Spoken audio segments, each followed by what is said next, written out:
পুরা পৃথিবীর বুকে ছড়িয়ে পড়েছে আল্লাহর ওলিদের মাধ্যমে। খাজা মাইনুদ্দিন চিশতি হাসান সানজারি রাদিয়াল্লাহু তাআলা আনহু যদি এই ভূখণ্ডের মধ্যে না আসতেন, আল্লাহ পাক জানে আমাদের পূর্বপুরুষের অবস্থা কি হতো।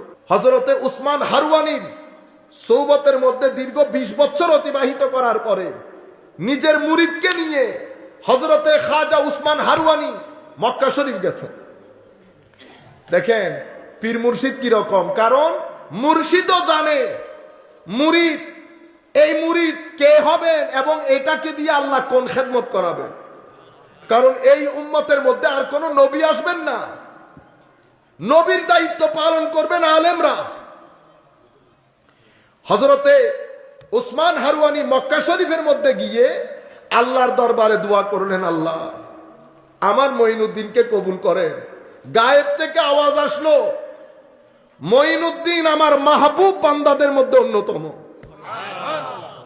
উসমান হারওয়ানি রাদিয়াল্লাহু তাআলা আনহু স্বাভাবিক শিক্ষক, খুশি হয়ে যাওয়ার কথা না, মানে আমার আল্লাহর সিল মোহর করে গেছে।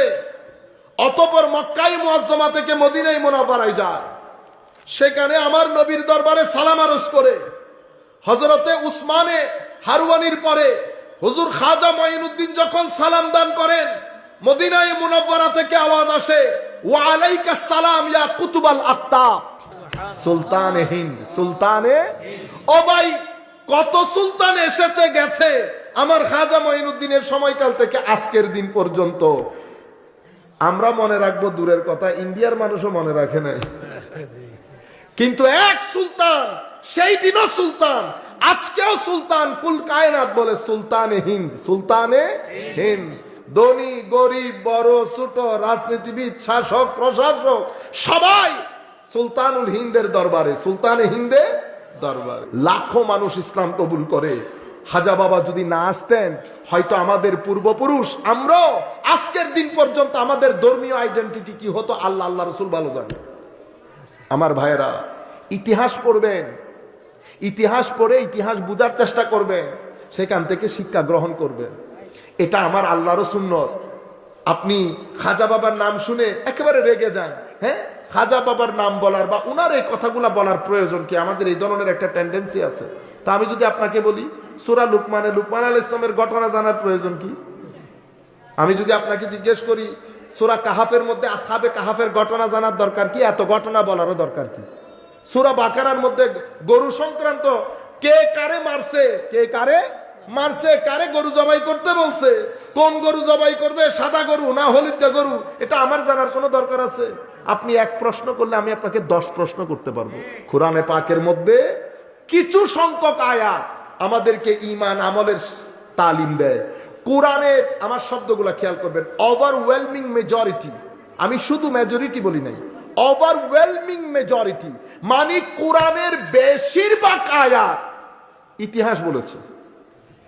বেশিরভাগ আয়াত বাকারা থেকে শুরু করে, মরিয়ম থেকে শুরু করে, নূহ থেকে শুরু করে, ইউসুফ থেকে শুরু করে, লুকমান থেকে শুরু করে সব কাহিনী বর্ণনা দিয়েছেন, ঘটনার বর্ণনা। কেন?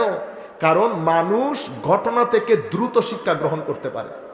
যেই জাতি ঘটনা থেকে শিক্ষা গ্রহণ করে না, ইতিহাস থেকে শিক্ষা নেয় না, সেই জাতি ঘুরে দাঁড়াতে পারে না।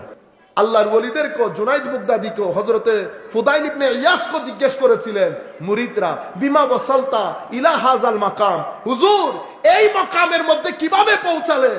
উনি জবাব দিলেন, বিল জু, তোমরা যখন খেয়ে পেট পুরে শুয়ে থাকতা, আমি ফুদাইল আমার পেটকে দানা পানি দেই নাই শুধু আল্লাহর নৈকট্যের জন্য। পেটের দানা পানি বন্ধ হয়ে গেলে নফস দুর্বল হয়ে যায়, নফস দুর্বল হয়ে গেলে রূহ শক্তিশালী হয়ে যায়, রূহ যখন শক্তিশালী হয়ে যায় মানুষের রুহানি শক্তি অনেকাংশে বেড়ে যায়, নামাজ সহজ হয়ে যায়, তিলাওয়াত সহজ হয়ে যায়, রাত্রি জাগরণ সহজ হয়ে যায়, মানুষকে দিয়ে দেওয়া সহজ হয়ে যায়, সবর তাওয়াক্কুল ওয়ারা এগুলো সব অনেক সহজ হয়ে যায়, যেভাবে রমজানের দিনে আমাদের জন্য সহজ হয়ে যায়। বিমা ওয়াসালত কবিল জু, হুজুর এরপরে কবিল জুহুদ, হুজুর জুহুদ কি?